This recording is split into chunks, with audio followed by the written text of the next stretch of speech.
الحمد لله رب العالمين والعاقبة للمتقين والصلاة والسلام على رسوله الكريم أما بعد فأعوذ بالله من الشيطان الرجيم بسم الله الرحمن الرحيم وإذا بشر أحدهم بالأنثى ظل وجهه مسودا وهو كظيم يتوارى من القوم من سوء ما بشر به أيمسكه على هون أم يدسه في التراب ألا ساء ما يحكمون صدق الله العظيم۔ یہ 14واں سپارہ سورۃ النحل کی آیت نمبر 58 اور 59 میں نے عرض کی ہے۔ ان دو آیتوں کا میں ترجمہ عرض کرتا ہوں اور پھر اس کے متعلقہ جو درس قرآن ہے انشاءاللہ اس کو عرض کیا جائے گا۔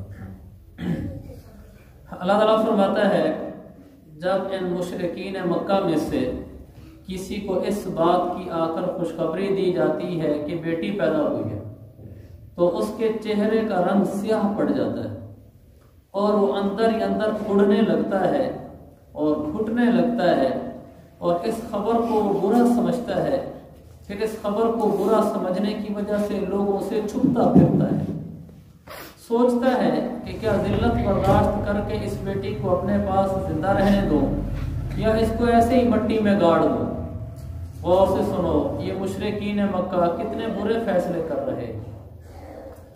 میرے عزیز بھائیوں، ان آیتوں میں بیٹیوں کے بارے میں بتایا گیا کہ بیٹی کیا چیز ہے اور مشرکین مکہ کا اس کے بارے میں کیا دستور، کیا رویہ، کیا نظریات، کیا ذہن تھا۔ آج دیکھنے کی بات یہ ہے کہ کہیں ایسا تو نہیں ہو رہا کہ جس آیت کو اللہ تبارک و تعالی نے مشرکین مکہ کے لیے اتارا کہ وہ ایسا کرتے تھے، کہیں ہم آج کے مسلمان حضور پاک صلی اللہ علیہ وسلم کے امتی تو ایسا نہیں کر رہے۔ ہم دیکھیں قرآن کہتا ہے اذا بشر احدهم بالانثى، بیٹی کی پیدائش خوشخبری۔ تو اللہ نے یہ نہیں فرمایا کہ جب بیٹی کی اطلاع دی جاتی ہے، فرمایا اذا بشر، جب بیٹی کی پیدائش کی خوشخبری دی جاتی ہے۔ اس سے معلوم ہوا کہ بیٹی کی پیدائش خوشخبری ہے، بشارت ہے انسان کے لیے، مبارکبادی ہے۔ تو بیٹی کی پیدائش کو اللہ تبارک و تعالیٰ نے نعمت بیان فرمایا ہے۔ اب ہم دیکھتے ہیں احادیث کو کہ رسول پاک صلی اللہ علیہ وسلم نے بیٹیوں کے بارے میں کیا فرمایا ہے۔ بیٹی بہت بڑی نعمت ہے۔ ہمارا آج کا معاشرہ بیٹی سے ایسے نالاں ہے جیسے نعوذ باللہ اس زمانے کے مشرکین مکہ نالاں تھے۔ وہ اس کو کبھی گوارا نہیں کرتے تھے کہ ان کے گھر میں بیٹی پیدا ہو۔ اگر بیٹی پیدا ہو جاتی تھی تو ان کے چہروں پر خوشی کے آثار ظاہر نہیں ہوتے تھے، بلکہ وہ ہوا قظیم، اندر ہی اندر کڑھنے لگتے تھے، چہرے کا رنگ بدل جاتا تھا، لوگوں سے چھپتے پھرتے تھے۔ آج بالکل یہی معاملہ ہمارا مسلمان بھائی کر رہا ہے۔ جب کسی کے گھر ایک بیٹی پیدا ہو پہلی تو مسکرا کے سن لیتا ہے چلو الحمدللہ بیٹی پیدا ہوئی ہے۔ جب دوسری بیٹی پیدا ہو جائے تھوڑی سی ڈھیلی الحمدللہ ہوتی ہے۔ جب پھر مسلسل تیسری بیٹی پیدا ہو جائے اب اس کا رویہ بھی مشرکین مکہ کے قریب قریب ہونے لگتا ہے۔ اس کی چوتھی بیٹی پیدا ہو جاتی ہے، تقریباً تمام کا الا ماشاء اللہ سب کا رویہ وہ ہو جاتا ہے جو یہاں آج کافر کے بارے میں ہم نے پڑھا ہے، ظل وجہہ مسودا۔ چوتھی بیٹی کی پیدائش سننے پر آج کے مسلمان کے چہرے کا رنگ بھی بدل جاتا ہے، چہرے پر خوشی کے آثار نظر نہیں آتے، وہ ہوا قظیم، اور اس کے دل کے اندر بھی گھٹن ہو جاتی ہے، وہ بھی بے چینی محسوس کر رہا ہوتا ہے کہ یہ کیا ہوا ہے، تو اس کو یہ اچھا نہیں لگ رہا ہوتا۔ یتوارا من القوم من سوء ما بشر به، اس بچی کی پیدائش کی اطلاع پر یہ بھی خوشی نہیں مناتا، لوگوں سے چھپتا پھرتا ہے۔ کیسے؟ بیٹی کی پیدائش ہوئی، رات کو مثلاً 12-1 بجے پیدائش ہوگی، صبح ہوگا روٹین کے مطابق اپنے کاروبار پہ چلا جائے گا، اپنے کھیت اور دفتر میں چلا جائے گا۔ اگر کوئی پوچھے گا بھی صحیح کہ کیا پیدا ہوا ہے، گھر میں پیدائش ہونی تھی، ایسے لٹ کے منہ سے کہے گا جی بس بیٹی پیدا ہوئی ہے۔ نہ خود کسی کو اطلاع، نہ مٹھائی، نہ میسج، کچھ بھی نہیں۔ یہ بھی گویا کہ لوگوں سے چھپتا پھرتا ہے کہ کسی کو کیا بتاؤں کہ بیٹی ہوئی ہے، حالانکہ اسی آدمی کے گھر اگر بیٹا پیدا ہو جائے، 3 بیٹیاں پیدا ہوئیں، 4تھا بیٹا پیدا ہو گیا، اب آپ دیکھیں رات کو 12:30 بجے بھی اگر بچہ پیدا ہوا ہے، اسی وقت موبائل اٹھائے گا، میسج کرنا شروع ہوگا، اللہ نے مجھے بہت بڑی نعمت دی ہے، اللہ نے میرے گھر میں نعمت اتار دی ہے، تو دوستوں کو بھیج رہا ہوگا، واٹس ایپ پہ اسٹیٹس لگا رہا ہوگا، میرا بیٹا پیدا ہوا ہے، اس کو فوٹو کھینچ رہا ہوگا، وہ لوگوں کو شیئر کر رہا ہوگا، دوسرے دن دفتر میں جائے گا بھی نہیں، وہیں گھر میں بیٹھا ہوگا، کہے گا آج کیا مٹھائی لانی ہے، آج کیا چیز لانی ہے، اس کے چہرے پہ خوشی ہے، اس کے بولوں میں خوشی ہے، اس کے موبائل کو بھی محسوس ہو رہا ہے کہ آج میرے موبائل والے کو خوشی ہے کہ اس کا سٹیٹس بتا رہا ہے، اس کی میسجنگ بتا رہی ہے۔ اب یہ اس کا نظام سارا بدلا ہوا ہے، صبح صبح آ کر دائی کو کہے گا خوش کر کے بھیج، انشاءاللہ رجا کے بھیجے سو، وہ بھی خوش ہوتی ہے کہ اب بیٹا پیدا ہوا ہے تو میرے مزے ہیں۔ جب یہیں بیٹی پیدا ہوتی ہے تو پہلے اس عورت کا چہرہ لٹکتا ہے جس کی پیدا ہوتی ہے، اس بیچاری کا قصور نہیں ہے، وہ مرد کی وجہ سے اس کا چہرہ لٹکتا ہے۔ پھر دائیا کا چہرہ لٹکتا ہے کہ بیٹی پیدا ہوئی ہے تو مجھے کچھ خاص نہیں ملنا۔ پھر اس شوہر صاحب کا چہرہ لٹکتا ہے کہ جس کو پتا چلتا ہے گھر میں 4تھی، 3ری، 2ری جو بھی بیٹی پیدا ہوئی ہے، بعض گھروں میں بیٹیوں کی پیدائش پر بیٹی 3ری، 4تھی پیدا ہو جائے، ایسا سما بند جاتا ہے سناٹے کا جیسے فوتگی ہو گئی ہو، خاموش ہوئے پھر رہے ہوتے ہیں، کوئی کسی کو نہیں بتا رہا ہوتا، بس ہو گئی ہے، اور عورت کو طلاق کا خطرہ پڑ جاتا ہے کہ کہیں ایسا نہ ہو کہ میرے اوپر طلاق ڈال دے، ایسا نہ ہو کہ مجھے میرے اوپر دوسری بیوی ڈال دے۔ پھر یہ آتا ہے گھر میں اور آ کر کہتا پوچھتا ہے جی کیا پیدا ہوا ہے، اب تو الٹراساؤنڈ سے پتہ چل جاتا ہے، کبھی نہیں بھی پتہ چلتا، گھر آ کر پوچھے گا کیا جمے، دھی جمے، تانے میڑے کہیں دا بنیادی میں پچھو ہی میں جائے جائے، اور 2-4 تانے میڑے او کو سٹ کے باہروں گالی کریدا نکلتا لگا ویسی، او بیچاری روندی بیٹھی سی پچھو، اور روندی ماں روندی پیو سے نے بیٹی روندیا پیو سے کہ آج سارے گھر پریشانی آ گئی، کیا بھائی دھی جم پئی، کیا ظلم ہے میرے بھائیو، یہ تو کل کا کافر کیا کرتا تھا، یتوارا من القوم من سوء ما بشر بہ، جب اس کو بتایا جاتا تھا کہ بیٹی پیدا ہوئی ہے اب وہ لوگوں سے چھپتا پھرتا تھا، ایمسکہ علی ہون، سوچتا تھا کہ ذلت برداشت کر کے رہنے دوں، ام یدسہ فی التراب، یا اس کو جاؤں کہیں زمین میں زندہ دفن کر کے آ جاؤں۔ تو بعض مشرکین مکہ یہ سب نہیں کرتے تھے، بعض کرتے تھے، اور ایک زمانہ تھا جس نے کیا ہے، ہمیشہ بھی نہیں کیا۔ بعض مشرکین مکہ جا کر اس بیٹی کو زندہ زمین میں گاڑ دیتے تھے۔ آج کا مسلمان صرف اتنا نہیں کرتا کہ اس کو اٹھا کر زمین میں گاڑ دے، باقی اس کی ماں کو اٹھا کے گاڑ دیتا ہے، جیسے سخت جملے بول کر آتا ہے گویا وہ تو زمین میں گڑ گئی ہے۔ حضرت فاطمہ رضی اللہ عنہا کے گھر بیٹی پیدا ہوئی ہے، حضرت خدیجہ رضی اللہ عنہا کے گھر بیٹی پیدا ہوئی، میرے آقا علیہ الصلوۃ والسلام کے گھر میں بیٹی پیدا ہوئی، تو آپ گھر میں آئے، حضرت خدیجہ رضی اللہ عنہا چونکہ وہ مشرکین مکہ کا ماحول دیکھ چکی تھی اور بیٹی پیدا ہوئی ہے، پہلی بیٹی پیدا ہوئی تھی، میرے آقا تشریف لائے، پتہ کیا کیا پیدا ہوا ہے، انہوں نے کہا جی بیٹی پیدا ہوئی ہے، تو حضرت خدیجہ کا منہ خاموش تھا، یعنی نہ خوشی کا اظہار اور نہ پریشانی کا، اس لیے کہ پتہ کچھ نہیں کہ کیا ہوگا۔ اللہ کے نبی نے فرمایا جس کا مفہوم یہ ہے خدیجہ پریشان نہ ہو، ہمیں بیٹیوں پر بھی خوشی ہوتی ہے۔ تو میرے عزیز بھائیوں، بیٹیوں کی پیدائش پر خوشی منانی چاہیے، لوگوں کو بتانا چاہیے میرے گھر میں بیٹی پیدا ہوئی ہے۔ میرے نبی کے 3 بیٹے تھے اور 4 بیٹیاں تھیں، اللہ نے تینوں بیٹوں کو بچپن میں بلا لیا۔ سب سے بڑا بیٹا، دیکھو دکھ تو یہ ہے آج ہمارے مسلمان بھائیوں کو پتہ بھی نہیں کہ میرے نبی کے بیٹے کتنے تھے، بیٹیاں کتنی تھیں، پھر ان کو پتہ بھی نہیں کہ بیٹوں کے نام کیا تھے اور بیٹیوں کے نام کیا تھے سوائے حضرت فاطمہ رضی اللہ عنہا کے، ورنہ کتنی بیٹیاں تھیں، پہلے کون سی پیدا ہوئی، بعد میں کون سی، پھر کون سی، ان کے نام کیا تھے، ترتیب سے بہت کم مسلمانوں کو معلوم ہوتے ہیں، اور بیٹوں کا نام تو اکا دکا ہی کسی کو معلوم ہوتا ہے۔ سیاستدانوں میں ہمیں پتا ہوتا ہے کہ فلاں سیاستدان کا بیٹا ہے، فلانی سیاستدان وہ فلاں سیاستدان کی بیٹی ہے، یہ ہمیں سارا پتا ہوتا ہے، لیکن میرے نبی کی لخت جگر، میرے نبی کی اولاد، یہ پتہ نہیں ہے آج کے مسلمان کو۔ ہم بہت دور چلے گئے دین سے میرے بھائیوں، بہت دور چلے گئے ہیں۔